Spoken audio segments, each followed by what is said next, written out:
Hello students, welcome to Shrinika classes. तो आज हम क्या पढ़ने जा रहे हैं। तो जैसा कि हमने लास्ट क्लास में पढ़ा था कि किसी भी यूनिफॉर्म इलेक्ट्रिक फील्ड में अगर आप डाइपोल को रखते हैं तो डाइपोल पे क्या होता है, एक टॉर्क लगता है। और उस टॉर्क का हमने डेरिवेशन किया था और उसका फॉर्मूला समझा था। अगर आपको याद होगा तो टॉर्क का फॉर्मूला क्या निकला था। हमने वेक्टर फॉर्म में और स्केलर फॉर्म में, दोनों फॉर्म में टॉर्क का फॉर्मूला पढ़ा था। तो जो टॉर्क का फॉर्मूला है वो निकला था हमारा टॉर्क इक्वल में P cross E vector form में, और स्केलर फॉर्म में क्या निकला था, टॉर्क इक्वल में पी ई साइन थीटा।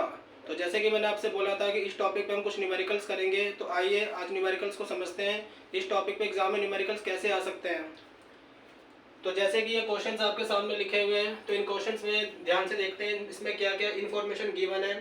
तो सबसे पहले क्वेश्चन में क्या लिखा हुआ है कि हमारे पास में एक डाइपोल है, और डाइपोल के अंदर ये जो एंगल आपको दे रखा है, एंगल कितना है, 30 डिग्री है, और with respect to a uniform electric field. तो जैसे कि मैंने आपको समझाया था कि जो भी डाइपोल होता है वो इलेक्ट्रिक फील्ड के साथ में क्या करता है, एक एंगल को फॉर्म करता है, और वो एंगल हमने क्या माना था, थीटा माना था। तो इसके अंदर क्या है कि आपको गिवन में क्या दे रखा है, थीटा दे रखा है, और जो इलेक्ट्रिक फील्ड है वो आपको दे रखी है 10⁴ न्यूटन पर कूलम। और आपसे कह रहा है कि टॉर्क लग रहा है, तो टॉर्क तो लगेगा। जैसे कि मैंने आपको समझाया था कि किसी भी यूनिफॉर्म इलेक्ट्रिक फील्ड में अगर आप डाइपोल को रखोगे तो डाइपोल पर टॉर्क लगता है। तो यहाँ पे जो टॉर्क है, टॉर्क भी आपको गिवन है। तो आपसे क्या बोल रहा है कि आपको निकालना है डाइपोल मोमेंट। तो आइए सबसे पहले देखते हैं कि इसमें क्या क्या इन्फॉर्मेशन हमें गिवन है। तो गिवन के अंदर सबसे पहले हमें क्या दे रखा है, एंगल मालूम है। तो एंगल कितना है, 30 डिग्री। उसके बाद में जो इलेक्ट्रिक फील्ड है वो हमें दे रखी है 10⁴ न्यूटन पर कूलम। और जो हमारे पास में टॉर्क है वो हमें गिवन है 9 इंटू में 10⁻26 न्यूटन मीटर। हमसे बोल रहा है कि हमें निकालना है डाइपोल मोमेंट, यानी कि हमें फाइंड क्या करना है, हमें फाइंड करना है डाइपोल मोमेंट।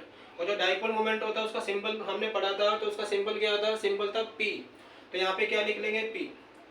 तो जैसे कि हमारे पास में फॉर्मूला होता है कि टॉर्क बराबर में क्या होता है, पी ई साइन थीटा, ये फॉर्मूला होता है। तो यहाँ से अगर आप पी निकालोगे तो पी क्या बन जाएगा, पी बन जाएगा टॉर्क अपॉन में या इसको ऐसे कर लेते हैं। तो टॉर्क की वैल्यू क्या दे रखी है, टॉर्क की वैल्यू दे रखी है 9 इंटू में 10⁻26। और जो डाइपोल मोमेंट है वो हमें दे रखा है, ये तो हमें फाइंड आउट करना है। और जो इलेक्ट्रिक फील्ड है वो हमें गिवन है 10⁴ और इंटू में साइन थीटा। तो थीटा हमारे पास में दे रखा है 30 डिग्री, और साइन 30 की वैल्यू होती है 1/2। तो यहाँ पे क्या लिख लेंगे, 1/2। अब यहाँ से अगर इसको सॉल्व करेंगे तो ये क्या बनेगा, ये अगर आप निकालेंगे पी तो ये बन जाएगा 9 इंटू में 2, और इंटू में बन जाएगा 10⁻26 और अपॉन में आ जाएगा 10⁴। तो ये हमारा बन गया। अब इसको सॉल्व कर लेते हैं। तो ये हमारा क्या बनेगा, इसको यहाँ पे सॉल्व करके मैं आपको दिखाता हूँ। ये बन जाएगा P इक्वल में 9 2 जा क्या हो गया, 18 हो गया, और इंटू में 10⁴ है, इसको ऊपर लेके जाएंगे तो ये बन जाएगा 10⁻³ और इसको हम लिख सकते हैं 1.8 इंटू में 10⁻29। और ये हमने क्या निकाला है, डाइपोल मोमेंट। और जो डाइपोल मोमेंट होता है उसकी यूनिट क्या होती है, तो इसकी यूनिट आप याद कर सकते हैं। डाइपोल मोमेंट का फॉर्मूला क्या था, तो इसका फॉर्मूला था, जो डाइपोल मोमेंट होता है उसका फॉर्मूला क्या होता है, फॉर्मूला होता है Q इंटू में 2a। तो ये हमारे पास में क्या चार्ज है, यानी कि कूलम, और ये हमारे क्या होता है, डिस्टेंस, यानी क्या बनेगा, मीटर। तो यूनिट क्या बन जाएगी, यूनिट बन जाएगी कूलम मीटर। यहाँ पे लिख लेते हैं कूलम मीटर। तो ये हमारा आंसर आ गया। तो इस तरीके से आप सवाल को सॉल्व कर सकते हैं। तो ये सवाल कोई टफ नहीं है, काफी इजी क्वेश्चन था। आइए अब अगले वाले क्वेश्चन पर मूव करते हैं।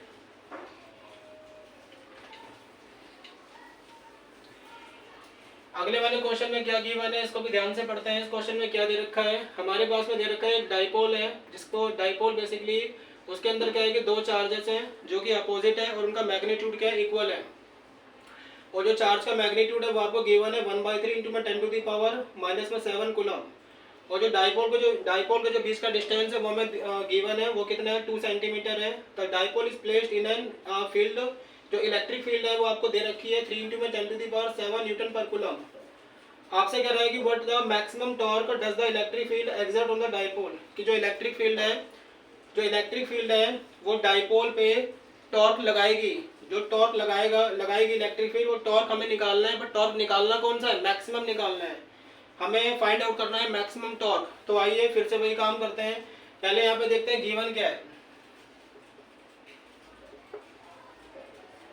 तो गिवन में लिखा हुआ है कि आपके पास में चार्ज मालूम है, तो चार्ज आपको दे रखा है 1/3 10⁻⁻⁷ कूलम, और जो चार्ज के जो बीच का डिस्टेंस है वो गिवन है, वो आपका 2 सेंटीमीटर है। और जैसे कि मैंने आपको बताया था कि बिटवीन द टू चार्जेस जो डिस्टेंस होता है उसको हमने क्या माना था, 2a।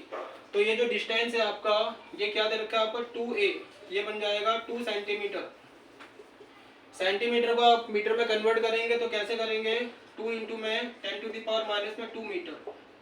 इसके बाद में गिवन में the dipole is placed in an electric field, आपको गिवन है, वो आपको दे रखी है 3 इंटू में 10⁻⁷ न्यूटन पर कूलम। आपसे कह रहा है कि टॉर्क निकालना है, मैक्सिमम टॉर्क, यानी कि फाइंड करना है मैक्सिमम टॉर्क। तो सबसे पहले क्या करेंगे, हमें ये पता है कि टॉर्क का फॉर्मूला क्या था, टॉर्क का फॉर्मूला था P sin थीटा। अब यहाँ पे थोड़ा सा आपको दिमाग लगाना है कि देखो, अगर टॉर्क अगर आपको करना है मैक्सिमम, तो टॉर्क मैक्सिमम कब होगा, जब एंगल कितना होगा, 0 डिग्री या 90 डिग्री। तो हम सभी को पता है कि साइन 0 की वैल्यू 0 होती है और साइन 90 की वैल्यू 1 होती है। यानी कि अगर मैं यहाँ पे रखूंगा 0 तो टॉर्क क्या बन जाएगा, 0। और अगर मैं यहाँ पे रखूंगा 90 तो टॉर्क क्या बनेगा, PE, यानी कि 90 डिग्री के एंगल पर टॉर्क क्या निकलेगा, मैक्सिमम। तो जब भी कभी आपको टॉर्क मैक्सिमम निकालना है तो हमेशा याद रखना कि थीटा आपको क्या लेना है, 90 डिग्री। तो यहाँ पे क्या रखोगे, यहाँ पे आपका फॉर मैक्सिमम टॉर्क,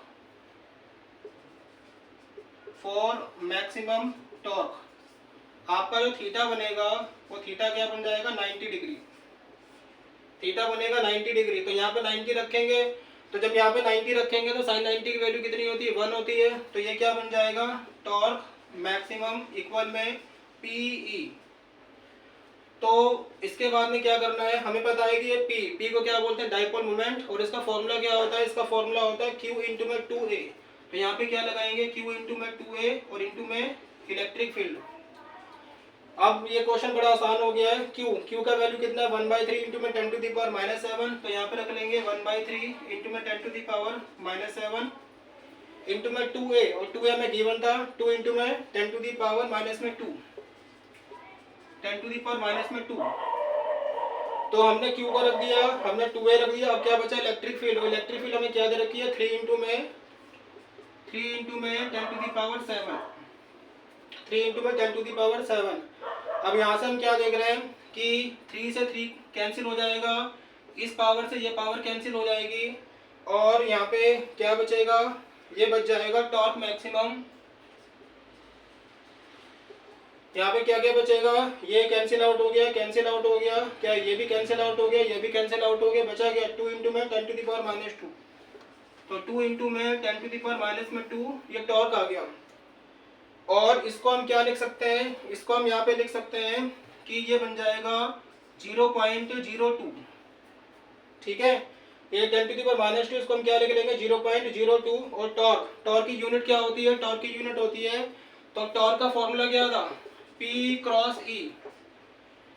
तो ये आप, अच्छा, टॉर्क का हमारा फॉर्मूला एक और था, मैंने आपको पढ़ाया था। इसका फॉर्मूला क्या था, टॉर्क का फॉर्मूला था हमारे पास में फोर्स इंटू में परपेंडिकुलर डिस्टेंस।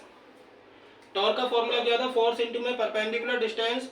तो फोर्स की यूनिट क्या होगी, न्यूटन, और डिस्टेंस क्या बनेगा, मीटर। तो इसकी यूनिट क्या बन जाएगी, न्यूटन मीटर। तो ये आंसर आ जाएगा।